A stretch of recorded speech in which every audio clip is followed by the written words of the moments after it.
Amis roulistes, bonjour. Alors aujourd'hui, je voulais vous parler, vous présenter Coriolis, donc le dernier jeu de Free League, Coriolis The Great Dark, en gros, la grande ou les grandes ténèbres, si on veut traduire un peu ce sous-titre. Alors, la plupart d'entre vous connaissent Coriolis, le troisième horizon, donc en fait c'est le premier jeu de... je crois que c'est le premier jeu de Free League, en fait, hein, qui est sorti. Et donc, malgré le titre, en fait, Coriolis The Great Dark n'est pas une réédition, n'est pas une seconde édition, et n'est pas plus, en fait, un supplément. C'est vraiment un jeu de rôle à part entière qui n'a plus grand-chose à voir, sauf le système, parce qu'on est toujours dans du IR0. Mais à part cela, au niveau du setting, bah, ma foi, on n'est plus du tout dans celui du troisième horizon.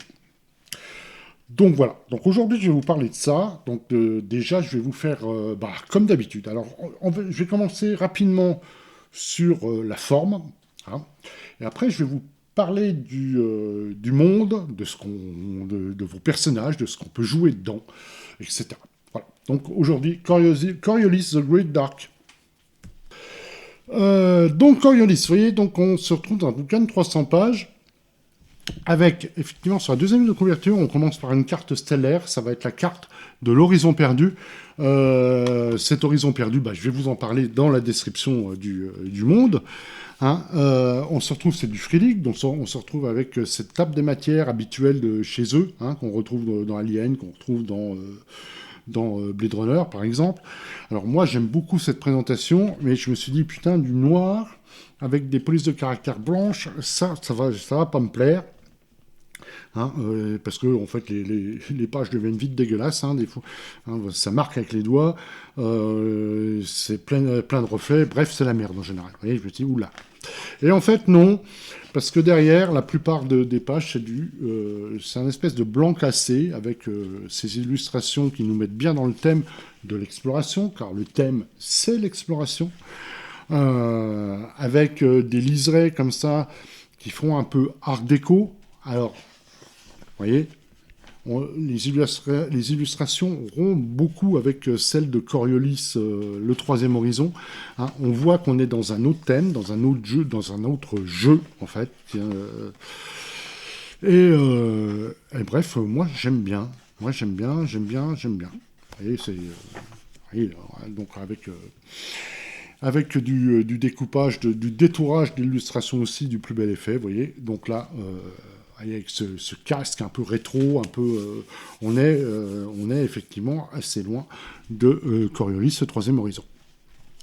Et je voulais vous parler effectivement comme je vous ai dit, Art déco. Je voulais vous montrer, surtout, je vais la trouver à la fin, la feuille de personnage, qui est ici.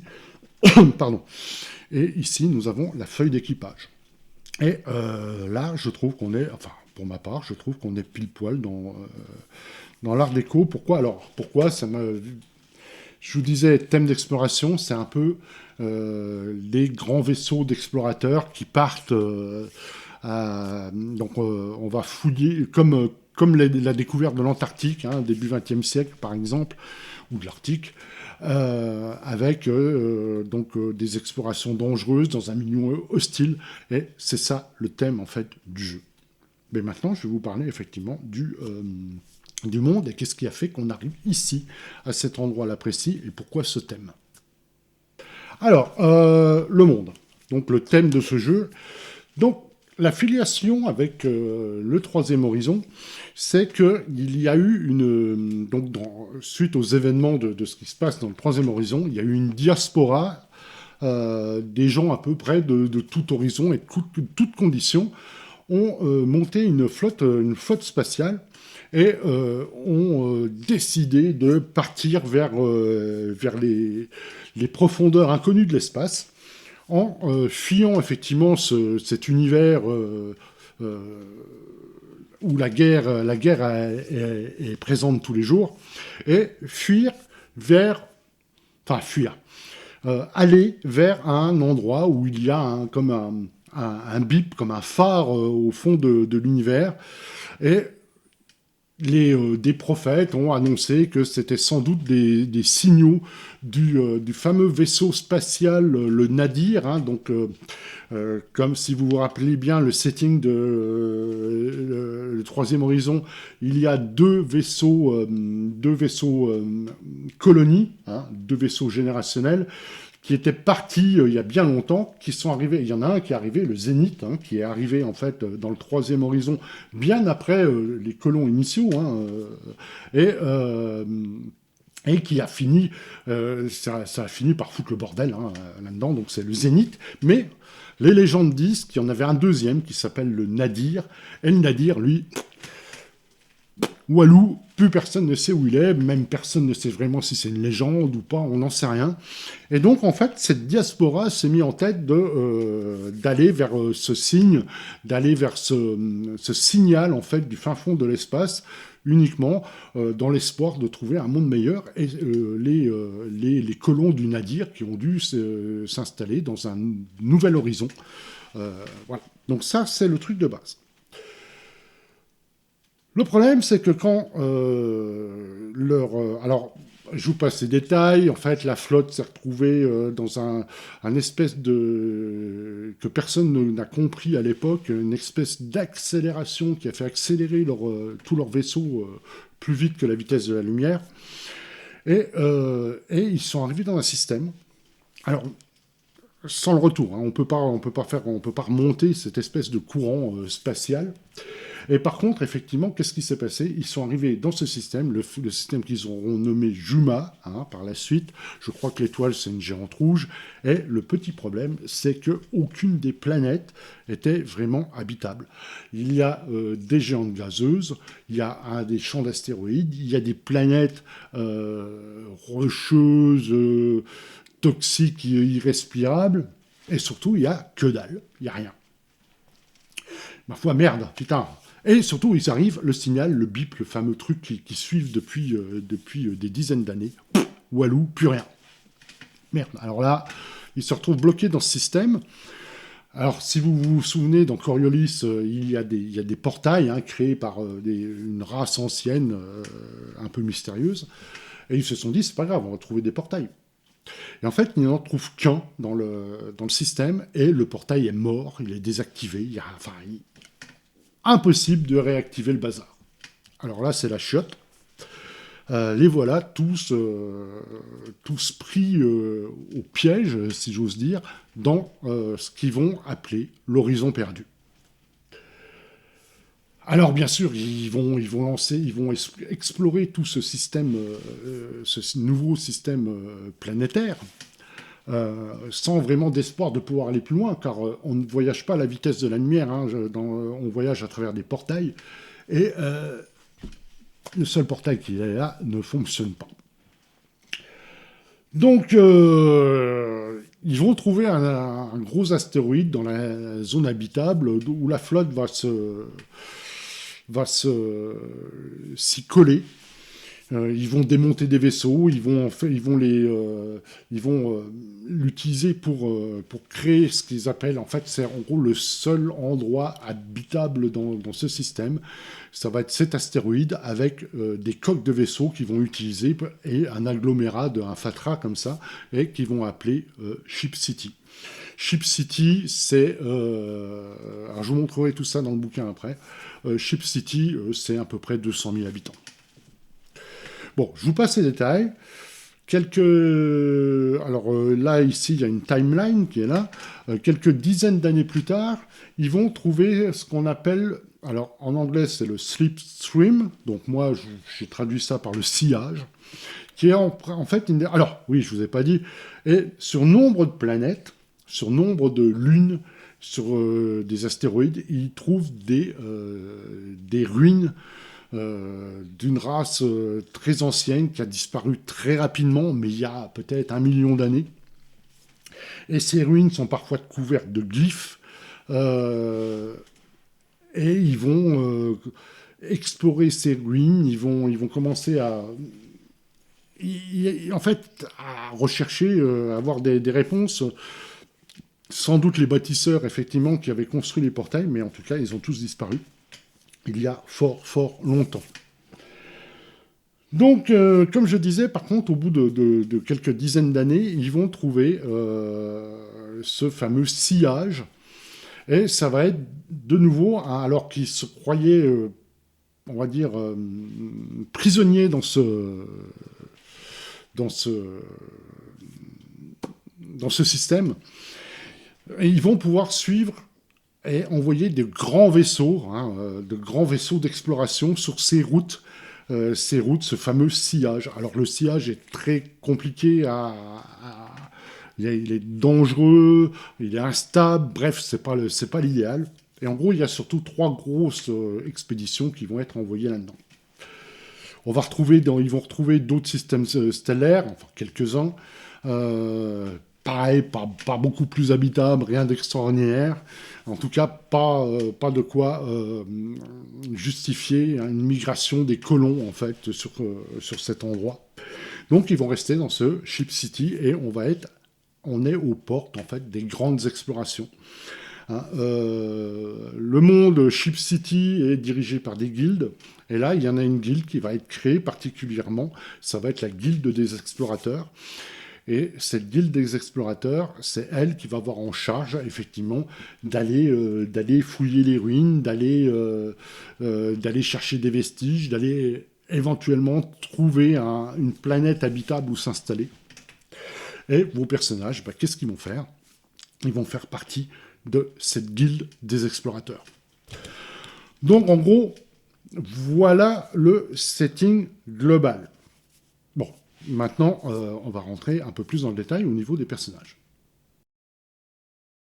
Alors, dans ce monde, comme je l'ai dit, en fait, vos personnages vont jouer des explorateurs et donc vont faire partie de la guilde des explorateurs. Mais avant ça, je vais illustrer un peu ce que je vous ai raconté dans la présentation du setting et comment, en fait, c'est écrit dans le jeu. Donc là, vous avez donc tout votre explorateur, votre personnage, mais on va y venir. Et là, on vous parle de l'équipage parce que l'équipage, c'est le ciment du jeu. Tous vos personnages font partie du même équipage dans le même vaisseau d'exploration. Bon, ça, je vous passe. Je voulais vous montrer autre chose. Ça, c'est le système, on en parlera tout à l'heure. Les véhicules, les oiseaux, en fait, je vais vous en parler aussi tout à l'heure. Dans les explorations, vous voyez, là, on se retrouve effectivement avec ces illustrations alors là, on est dans on est presque dans alors pas du cyberpunk, c'est pas ça du tout, mais dans du rétro, de la rétro-science. J'aime beaucoup la direction artistique, en fait, de ce bouquin. Là, vous avez donc la timeline de tout ce que je vous ai raconté. Donc là, nous allons jouer en 189, en sachant que le sillage a été découvert en 86. Pardon. Donc 189 après la diaspora, donc c'est 200 ans après les événements du Troisième Horizon. Donc ici, on vous parle des structures, on vous parle du fléau. Alors parce que ce que je vous ai pas dit tout à l'heure, c'est qu'à chaque fois qu'on se rapproche en fait des ruines de ces fameux bâtisseurs, en fait, cette race qui a disparu il y a très longtemps, il y a ce qu'on appelle le fléau. Le fléau, c'est quelque chose d'assez méconnu, très dangereux, qui va corrompre les âmes, voire même, on dit même qu'il y a des explorateurs qui ont disparu corps et âme en un claquement de doigts.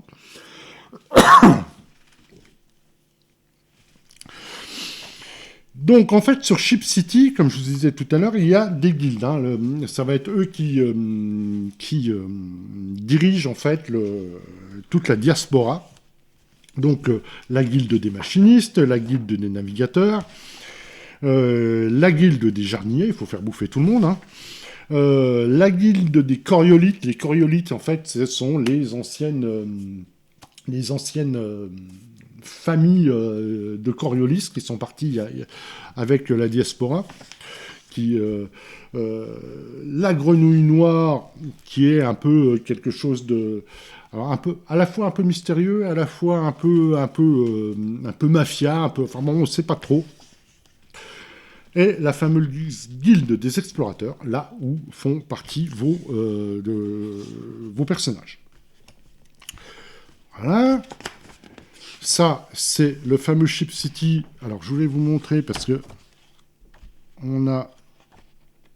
C'est peut-être après. Voilà. On a une superbe carte, en fait, de l'astéroïde, en fait, qui est le seul endroit où la diaspora a pu s'installer en masse, en fait, dans l'horizon perdu. Voilà. Qu'est-ce qu'on a d'autre? Le fameux système Juma, que je vous ai dit, là où la diaspora est arrivée et a trouvé pas grand-chose, en fait. Hein. Donc là, on a le plan. Donc là, il y a Ship City ici. Vous voyez, vous avez Nubie. Vous avez le portail d'Arkavara. Donc c'est lui qui est un portail complètement mort, inactivé. Des géantes gazeuses, des ceintures d'astéroïdes. Et en gros, pas grand-chose, quoi. Donc là, on vous décrit tout ça. Assez sombre, en fait. Là, on a mis quelques... de stations phares aux confins du système, donc tout est décrit, et ça j'aime bien.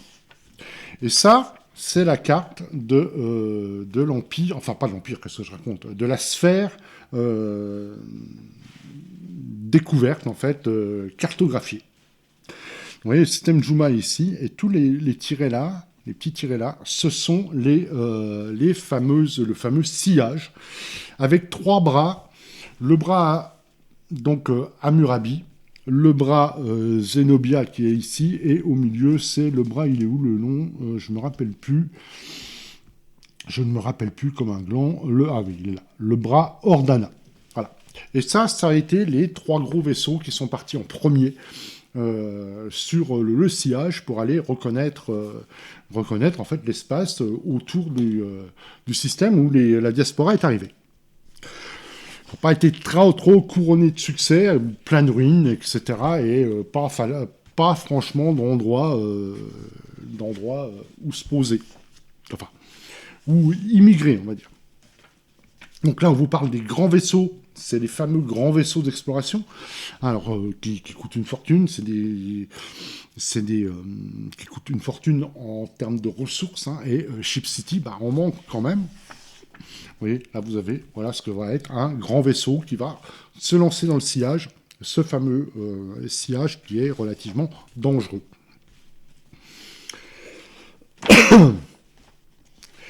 Ici, nous avons les navettes. Alors là, chaque équipage, donc vos personnages vont avoir votre équipe de joueurs va avoir sa propre navette pour aller se poser sur une planète qui se détache du grand vaisseau, on va dire, pour aller explorer les ruines, les fouilles à découvrir.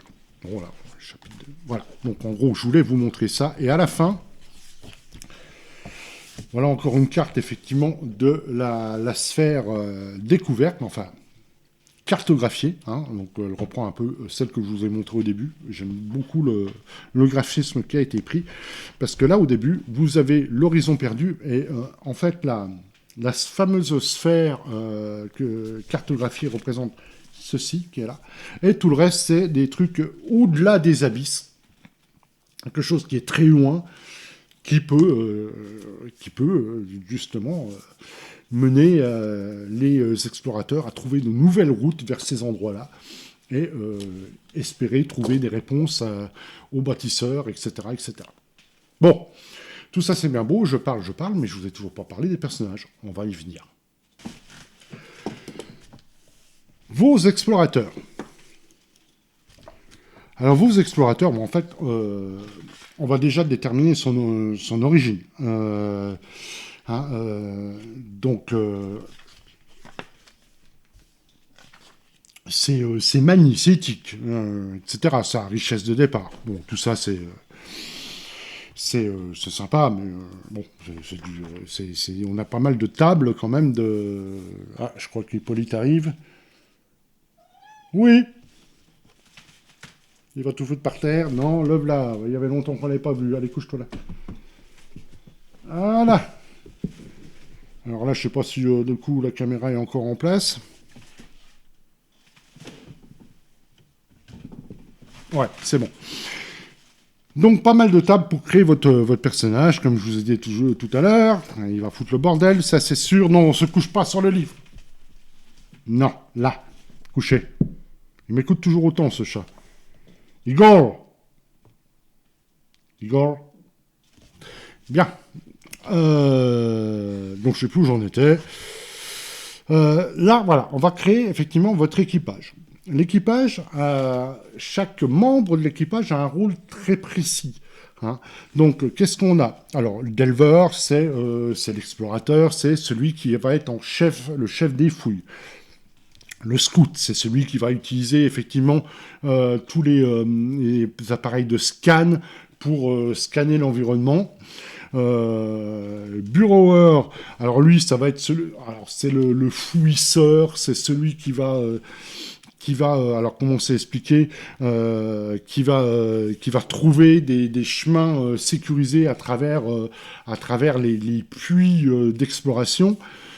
Le garde, bon, bah, ça c'est au revoir. Le garde, lui, ça va être effectivement celui qui est en charge de protéger l'expédition. Et l'archéologue, pas besoin d'aller beaucoup plus loin. Donc en fait, il ne peut y avoir qu'un seul rôle dans cette ère. On ne peut pas avoir deux scouts, on ne peut pas avoir deux explorateurs principaux, etc. Donc en fait, on est limité à ces 5 rôles. Il ne peut y avoir qu'un seul rôle précis dans l'équipe. Hein. Donc il va falloir se répartir tout ça. Vous allez déterminer le nom de votre équipage. Un oiseau. Alors, qu'est-ce que vient foutre un oiseau là-dedans? Alors, comme je vous ai parlé tout à l'heure, explorer les ruines, c'est à la fois dangereux avec son environnement, des éboulements, des trucs comme ça, éventuellement même des anciens artefacts qui peuvent se mettre en route, par exemple, mais surtout, c'est le fléau. Et on a découvert que derrière eux, ces fameux bâtisseurs avaient laissé des oiseaux. C'est le seul truc qui fonctionne. En fait, c'est du bioengineering. Alors, on pourrait considérer que c'est à la fois mécanique et biologique. Enfin, moi, je vois bien les choses comme ça, vous voyez. Et ces fameux oiseaux, chaque équipe d'exploration va en avoir un. Pourquoi? Parce qu'il peut vous sauver la mise contre le fléau. Il va pouvoir peut-être le détecter où il y a du fléau et peut-être même vous en protéger dans une mesure toute relative, mais au moins vous en protéger. Partir en exploration sans un oiseau est totalement impensable dans la guilde des explorateurs. Et l'oiseau, c'est un membre du groupe à part entière, et il y a un des membres de l'équipe qui est en charge de ces fameux oiseaux. Donc là, vous allez créer l'oiseau aussi, avec sa description. Vous voyez, là, vous avez, sur cet explorateur, vous avez un oiseau, là, sur son épaule. Voilà, donc là, bon, ça c'est... on vous parle déjà comment on va pouvoir augmenter, améliorer votre explorateur avec les points d'expérience, mais également votre équipage. Car effectivement, comme je vous ai dit, l'équipe, c'est vraiment le ciment de ce jeu. C'est pas un jeu d'individualité, c'est un jeu d'une équipe. Alors là, vous avez différents archétypes qui vont vous donner accès à certaines spécialités, vous voyez, avec, comme dans les autres jeux de chez Free League, un attribut clé, des talents particuliers. Donc là, par exemple, l'artiste. Alors l'artiste, on a beaucoup d'artistes, en fait, les peintres sur les coques de navires, vous voyez.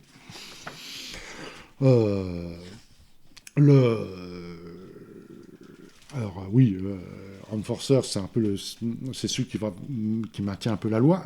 Hein, mais ça, ce sont des archétypes, ce ne sont pas des rôles d'équipe, hein, on est bien d'accord. Voilà, vous avez quand même un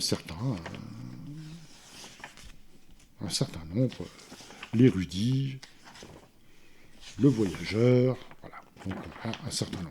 Et ça va vous allez créer votre personnage à partir de ça. Donc il va avoir des caractéristiques et il va avoir des talents. Et comme je vous ai dit, le truc c'est de former, c'est pas vraiment les individualités, c'est de former cette fameuse équipe. Bon. je vais vous parler du système. Alors, je m'aperçois qu'avec l'avenue d'Hippolyte, j'ai oublié de vous dire un tas de trucs, donc on va reprendre un petit peu. Donc voilà, déjà ici, vous avez comment créer votre votre explorateur. Donc vous choisissez son origine, et ça va vous donner un talent, vous choisissez sa profession, sa spécialité, vous avez des points à distribuer dans 6 attributs. Alors les attributs, c'est du classique, vous avez agilité, logique, perception, insight, empathie et force. Donc vous allez répartir des points dans ces attributs. Vous allez calculer sa santé, son espoir et son cœur. Santé, c'est les points de vie. L'espoir, c'est quelque chose, c'est une jauge qui va diminuer aussi quand vous allez relancer des dés, par exemple. Et le cœur, ça va être en fait une jauge de points de vie contre le fléau. Quand vous arrivez à 0, c'est mal. Vous choisissez une manie, un équipement, blablabla, blablabla. Vous avez des tables pour choisir, pour avoir la raison pourquoi vous êtes devenu un explorateur. Vous assemblez votre équipage et vous lui donnez un nom. Voilà. Donc en fait, tout ça, vous ne l'avez pas vu, je vous montre là. Le truc pour assembler son équipage, les fameux oiseaux, donc comme je vous disais tout à l'heure, il est ici. Les points d'expérience pour améliorer votre explorateur ou votre équipage. Et les différents archétypes. Ceux-là, vous ne les avez pas vus parce que je n'avais pas mis la caméra. Donc je vous les montre. Voilà, voilà. Donc voilà ce que vous avez ici. Vous avez effectivement un exemple de nom, l'attribut clé, les talents clés, l'équipement qui est ici, les spécialités possibles et avec leur description. Donc les spécialités, c'est un peu c'est une sous-classe en fait du voyageur qui va pareil, si j'ose dire comme ça. Voilà. Et là, on va passer au système. Donc là, je vous en parlais maintenant. Alors, il y a plusieurs mécaniques, en fait, dans Coriolis The Great Dark. Il y a les mécaniques de base, et après, du spécifique sur l'exploration. C'est ça qui est plus intéressant. Bon, je vais vous parler de la mécanique de base. C'est du standard IR0 Engine, si j'ose dire. Donc, c'est relativement clair. Qu'est-ce que vous faites ? Vous avez vos caractéristiques qui vont avoir une certaine valeur. Vous allez les associer à un talent éventuel qui peut éventuellement s'appliquer. Et vous allez lancer vos dés. En plus, donc, ça c'est des caractéristiques plus talent. Et vous avez également des dés noirs. Les dés noirs, vous allez avoir 1, 2 ou 3 dés, en fait, de bonus si vous utilisez un équipement spécifique. Cet équipement, donc, admettons que je vais avoir un dé supplémentaire parce que j'utilise un équipement spécifique. Donc, je lance mes dés. Et qu'est-ce qu'on a comme résultat ?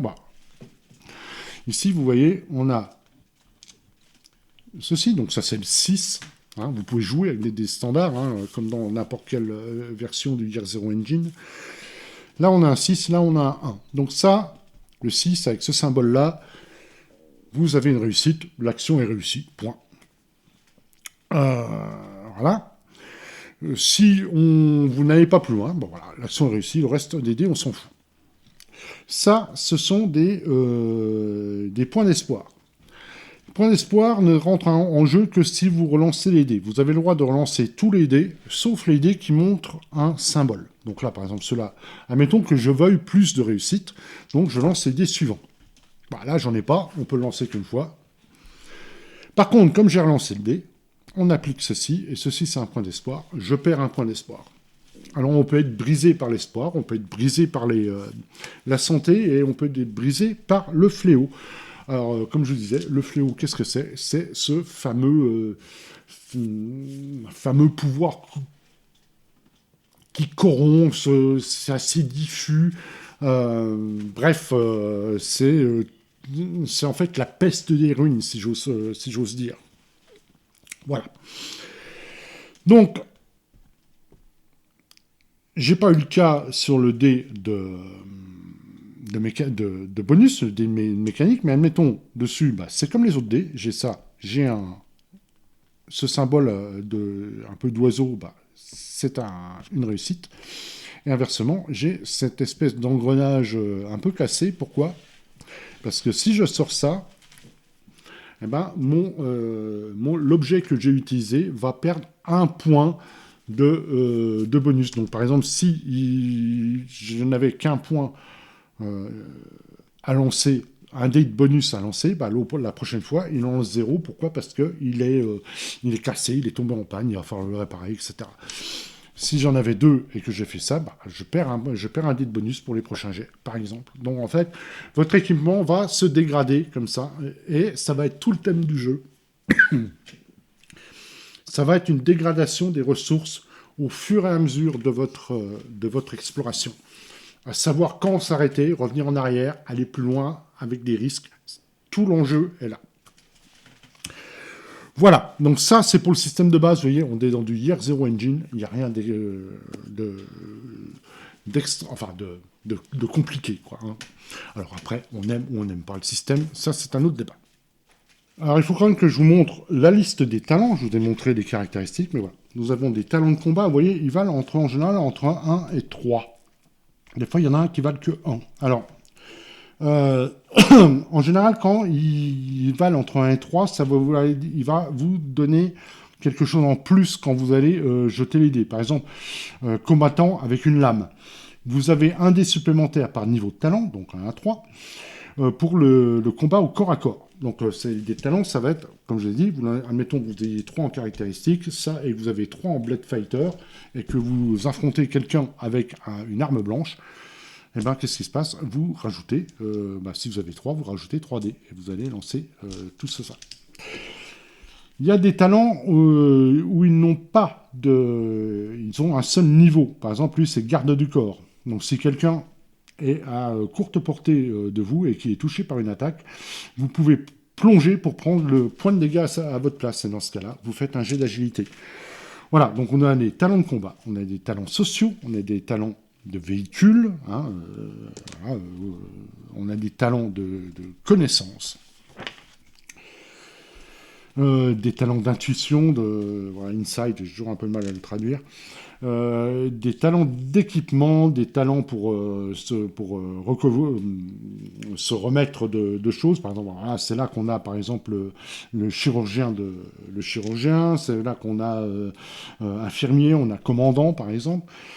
Talents de discrétion, les talents de résilience. Donc en fait, on a toute la liste de talents qui est ici, qui est résumée ici. Vous voyez, voilà, il y en a quand même quelques-uns donc à choisir. Et votre archétype va vous en donner un certain nombre. Je vous ai parlé de l'équipage, de l'équipe. Pourquoi ? Parce que là, vous avez des manœuvres d'équipe également. Hein. Par exemple, du commandement... des manœuvres d'analyse. Vous et un autre explorateur qui sont dans la même zone, on verra des zones tout à l'heure, avez 2 dés supplémentaires pour une attaque ou sur un ennemi spécifique, par exemple. Donc on a des manœuvres d'équipage si vos personnages sont ensemble au même endroit. Et là, on l'a par rôle, vous voyez. Là, vous avez l'explorateur, il a le droit c'est le chef de l'expédition, grosso modo. Il a le droit à commandement, route pour s'échapper, rallier et mettre des cornes, par exemple. Le scout, il a appel de l'oiseau, par exemple. One step ahead, je ne sais plus ce que c'est. Bref, chaque rôle de votre équipe a des manœuvres d'équipe particuliers. Voilà. Quoi vous parler des combats ? Alors les combats, c'est du Year Zero Engine. Donc là, ce que j'aime bien, c'est qu'ils ont mis des graphiques en fait pour vous montrer comment fonctionne un combat. Donc ça c'est bien. Les règles de combat au corps à corps, les règles à distance, etc. Mais comme je vous l'ai dit, on est dans du Year Zero Engine. Hein. Par exemple, le combat à distance, vous déterminez la cible, vous déterminez quelle arme vous utilisez. La cible décide d'esquiver ou pas. Si elle esquive, on se trouve dans ce cas-là. Vous faites un jet d'opposé d'agilité, celui qui a le... voilà. Dans ce cas-là, le nombre de succès que vous avez eu est réduit. Vous annulez un succès par succès de votre opposant. S'il en reste, ben, vous touchez. S'il n'en reste pas, vous avez raté. Voilà. Grosso modo. Allez, par exemple, alors les armes, les armes vont vous donner les fameux dés de bonus que je vous ai dit, c'est marqué là, bonus. Hein. Les dégâts, c'est le base damage, donc vous faites des dégâts de votre base, de votre arme, plus des succès que vous avez obtenus. C'est tout. C'est relativement simple. Et bien entendu, on a les fameuses blessures critiques comme dans les autres jeux du Year Zero Engine, c'est-à-dire que si vous arrivez à 0, eh ben, vous allez vous prendre un critique qui peut être mortel. Hein. Ça, on est dans le classique, je ne vais pas vous faire le Year Zero Engine. Mais ça va, vous êtes fatigué, vous êtes stun, jusqu'à ce que votre cœur est perforé et que vous êtes mort. En général, c'est pas bien de se prendre un critique.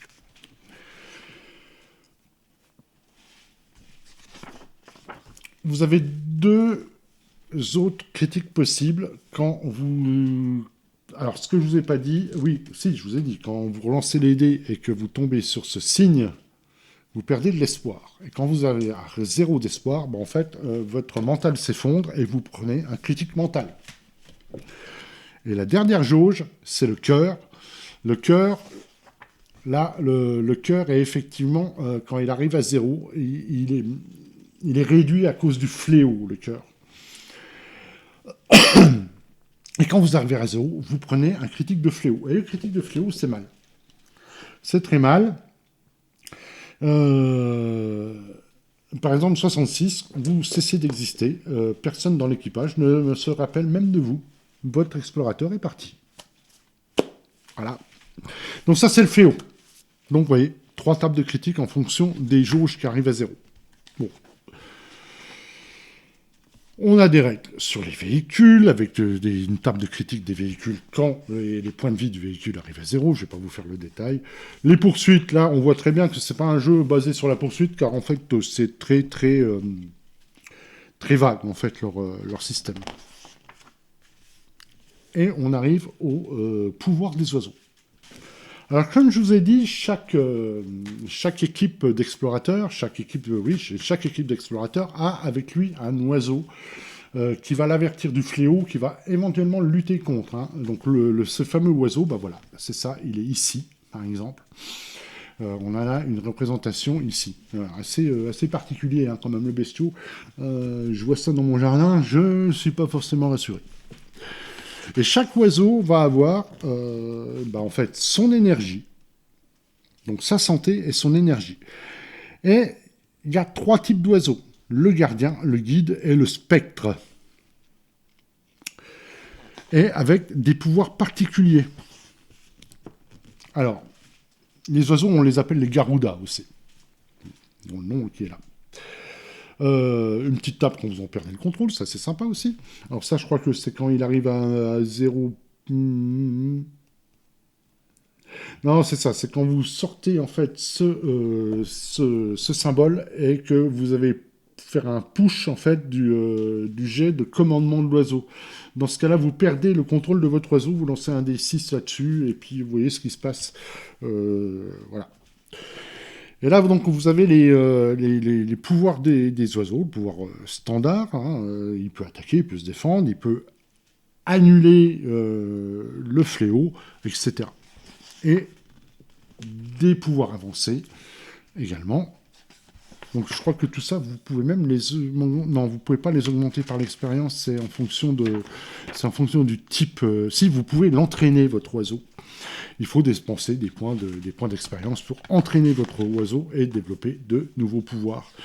Bien sûr, vous pouvez le perdre. Hein, s'il arrive à 0 santé, je crois qu'il est foutu et vous êtes obligé d'en avoir un autre. Voilà. On vous donne la liste des entraîneurs d'oiseaux dans l'horizon perdu, ici. Voilà. Le véhicule, l'équipement, tout ça, je vais passer rapidement. À savoir qu'il y a... Alors, Je vais vous montrer simplement les dessins, parce que les dessins, j'aime bien. On n'est pas on est un peu dans de la SF, je sais pas, c'est assez particulier. Hein, par exemple, ces scaphandres, on dirait plus des scaphandres de grande profondeur que des scaphandres de SF. Et ça, j'aime bien. Les listes des armes, les listes des équipements, les listes de tout ce que vous avez besoin pour explorer une ruine, pour faire vos fouilles. La nourriture, alors sachant que la nourriture là-dedans, l'air, etc., c'est une seule ressource et c'est abstrait, ce qui évite de tout calculer l'un à côté de l'autre, et c'est plutôt bien vu. Les véhicules terrestres, vous pouvez éventuellement en avoir, donc ils sont surtout dans ces fameux grands vaisseaux, comme je vous ai expliqué tout à l'heure. Les heirlooms, alors ce sont les objets d'héritage, en fait, parce que quand la diaspora est arrivée, forcément, il y a 200 ans, elle est arrivée avec les équipements du troisième horizon, de l'horizon précédent. Et il en reste. Alors, par contre, ils sont relativement instables, etc. Mais il en reste, ils sont ici, ils sont assez puissants, mais relativement instables. Hein, c'est des vieux trucs, en fait. Là, ce que je vous ai montré peut-être tout à l'heure, on vous parle effectivement ça, je vous en ai parlé. Je vous en ai parlé. Vous avez toute la description de Ship City qui est ici. J'aime beaucoup cette carte. Vous avez toute la description en fait de l'horizon perdu. Vous avez du système de base. Vous avez toutes les descriptions des différents endroits où les 3 grandes explorations au départ sont parties. Donc tout ça, on a pas mal de choses. C'est quand même bien décrit. Il n'y a aucun problème. J'aime beaucoup. Alors, sachant qu'on vous parle même, et ça, je ne vais pas vous en parler. Je vous laisserai découvrir, mais vous avez tous les secrets. Les secrets sont révélés dans le bouquin. Vous n'allez pas avoir besoin d'attendre un autre bouquin pour que les secrets des bâtisseurs, etc., soient révélés. Je dois simplement vous dire, j'étais un petit peu déçu, en fait, sur ces révélations qui sont pour moi un petit peu bateau. J'espère que ce sera quand même un petit peu plus développé dans les campagnes. Voilà. Voilà. Et je vais vous... Alors, on a d'autres systèmes, on a quelques sous-systèmes. Alors là, on a le système, en fait, de voyage sur le sillage. Hein, le capitaine du grand vaisseau va lancer ses dés et il va voir déjà s'il arrive à se positionner dans le sillage sans dommage. Vous avez tout le truc du voyage. Qu'est-ce qui va se passer? Il y a des événements aléatoires en fonction du moment... De la durée du voyage, depuis combien de temps vous y êtes. Vous allez lancer un dé tous les X semaines pendant que vous êtes dans ce fameux sillage. Et on peut avoir des fuites de réacteurs, des systèmes des systèmes qui tombent en panne, des nuages d'astéroïdes, enfin bon, je vous passe les détails. Mais je vous ai dit que vos personnages étaient des explorateurs, mais des explorateurs, ils ne font pas caler sur les planètes. Il va falloir qu'ils vont avoir ils vont avoir des rôles durant le voyage du grand vaisseau avant d'arriver effectivement à votre but d'exploration. Et ces rôles, alors il y a des trucs de fou, genre vous avez des cartes carrément sur la coque à l'extérieur du vaisseau. Vous imaginez le bordel. Avec effectivement des fois des glaces, parce que le fléau des fois se manifeste en cristaux, et il va falloir débarrasser cette coque, en fait la coque de votre vaisseau, de ces cristaux. Et là, vous voyez, on est un peu dans effectivement ces voyages dangereux des explorateurs du XXe siècle, du début du XXe siècle. Donc voilà, là vous avez des tables effectivement pour tous les risques qui vont se produire. Donc là vous commencez un peu à voir comment se déroule une exploration. Alors déjà il y a votre grand vaisseau qui arrive dans le sillage.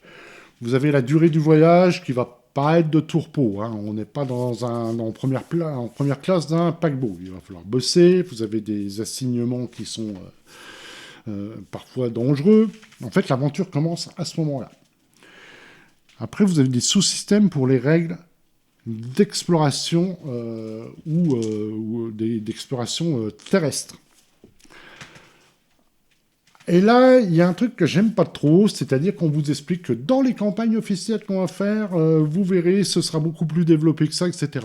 Ouais, d'accord, bah développez-le tout de suite, parce que ça, j'aime pas trop se dire, vous allez voir, on va faire des trucs géniaux, mais on va le faire plus tard.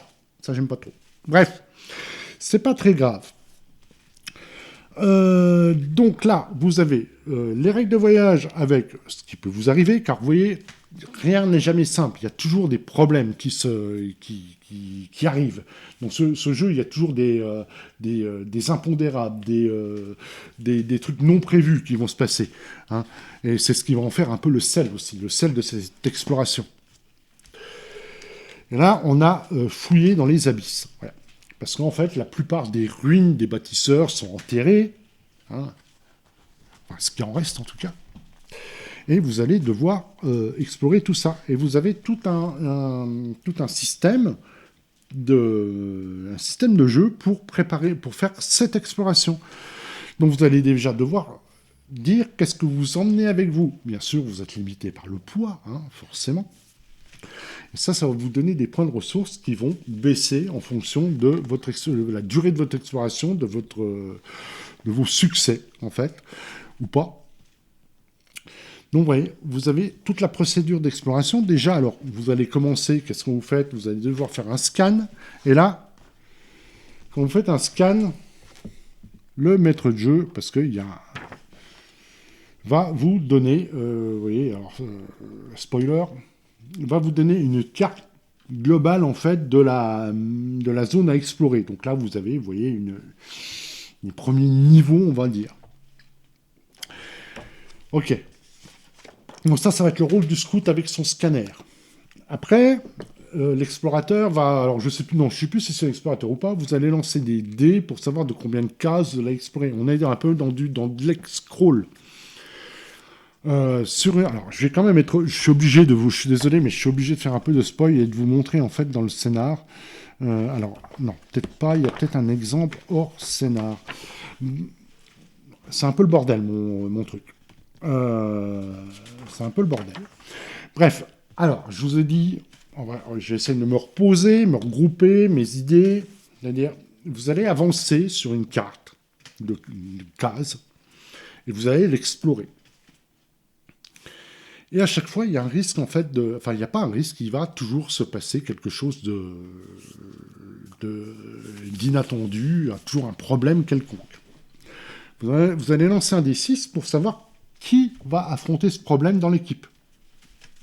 Et pour chaque rôle de l'équipe, vous avez une table qui vous dit qu'est-ce qui lui arrive. Par exemple, admettons le scout. Brume qui l'enveloppe, il va falloir faire un jet de perception, et s'il rate, le mouvement va prendre on va dire Putain, j'ai du mal. Va prendre un step de plus, va être plus long, on va dire. Voilà. Il peut avoir des visions vivides, donc des visions qui lui prennent en fait tout son esprit.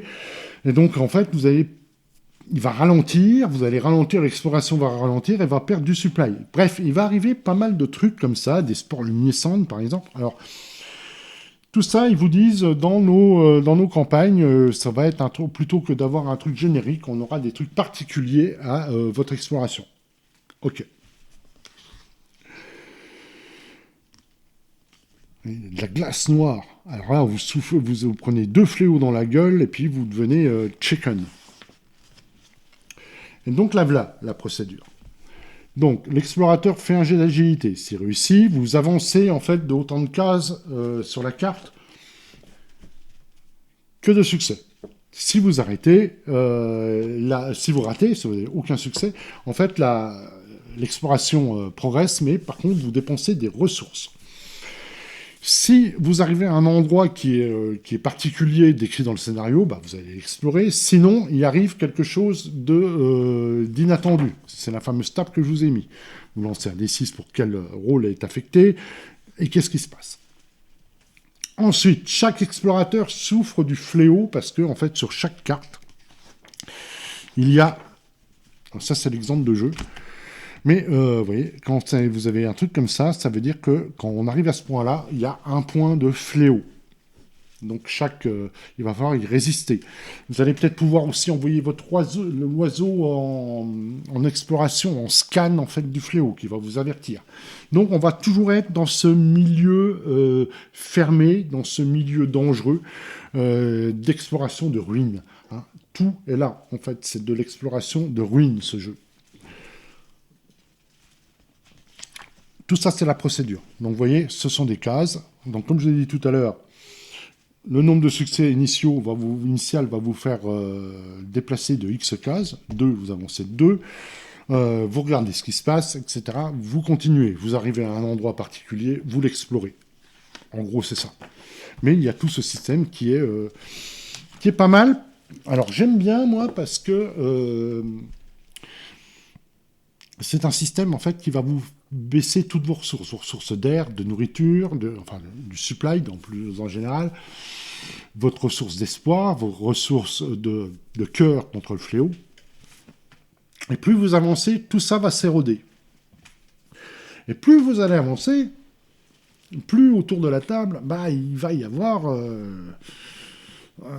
on continue pas, qu'est-ce qu'on fait? La tension va augmenter. Donc pour moi, on doit avoir quand même, je ne l'ai pas joué, je suis très honnête, je ne l'ai pas joué, mais on peut imaginer avoir une tension qui monte, qui est palpable, au fur et à mesure de l'exploration de la ruine.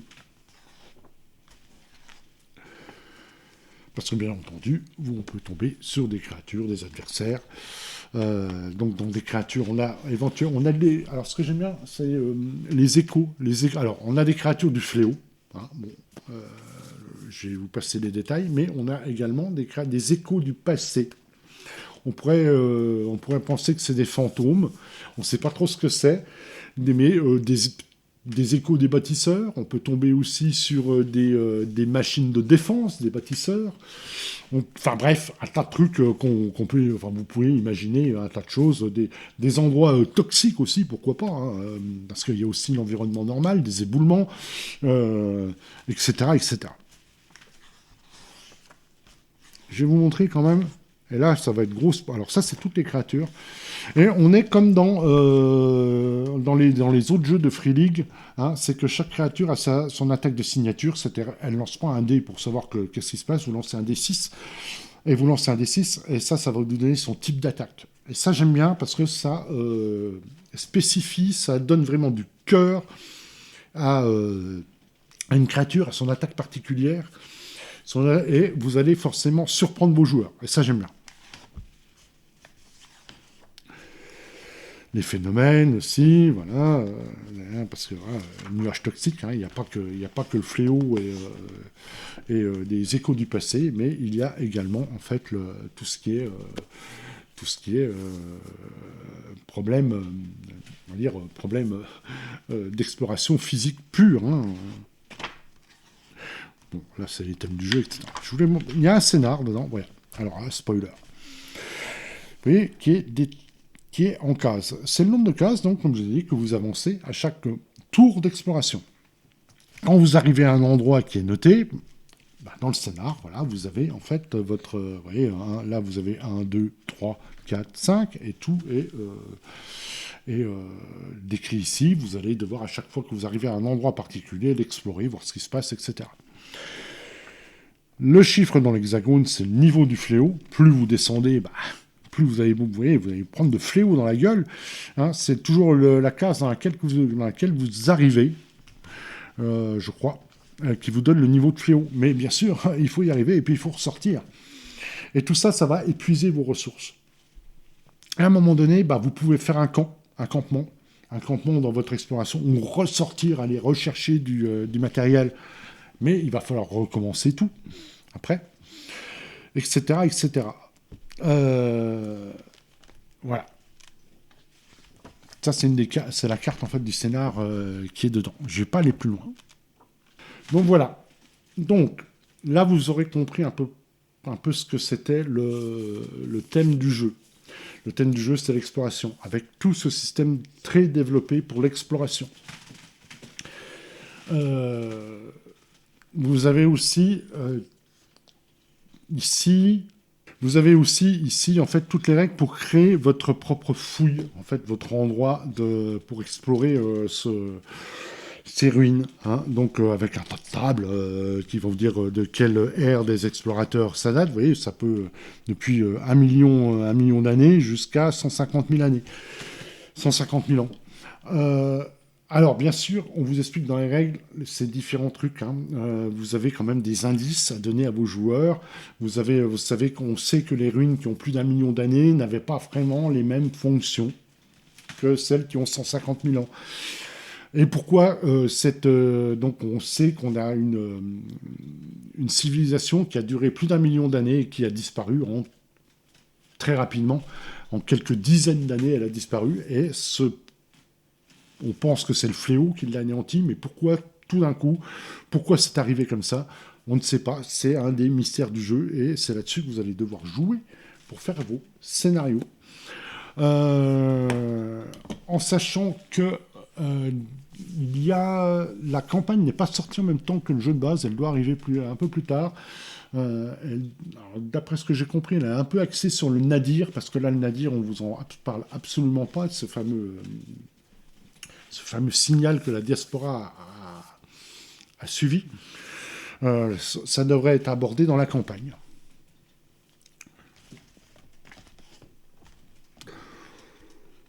Vous avez l'étape pour générer des artefacts, car bien sûr, en fait, qui dit exploration dit récupérer des objets monnayables, hein, des objets monnayables et des objets intéressants pour faire avancer en fait la connaissance de ces bâtisseurs. Et donc voilà. Alors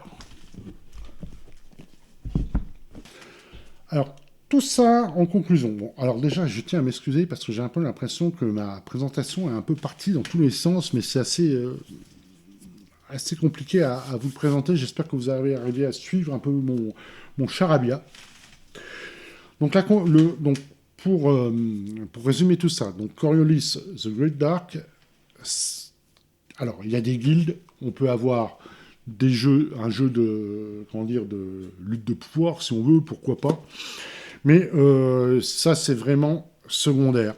The Great Dark, Coriolis The Great Dark, c'est un jeu d'exploration, c'est comme j'ai répété je ne sais pas combien de fois, un peu comme au début XXe siècle, avec les grandes explorations, donc dans un milieu hostile, avec du mystère, avec du danger qu'on ne comprend pas tout le temps, avec des artefacts qu'on va retrouver, qu'on ne connaît pas la fonction, des glyphes. Je ne vous ai pas parlé des glyphes, mais pourquoi? Parce qu'en fait, ces ruines de bâtisseurs, on suppose qu'il y en a, c'était peut-être des temples, mais on ne sait pas vraiment ce que c'est, on ne connaît pas vraiment leur fonction.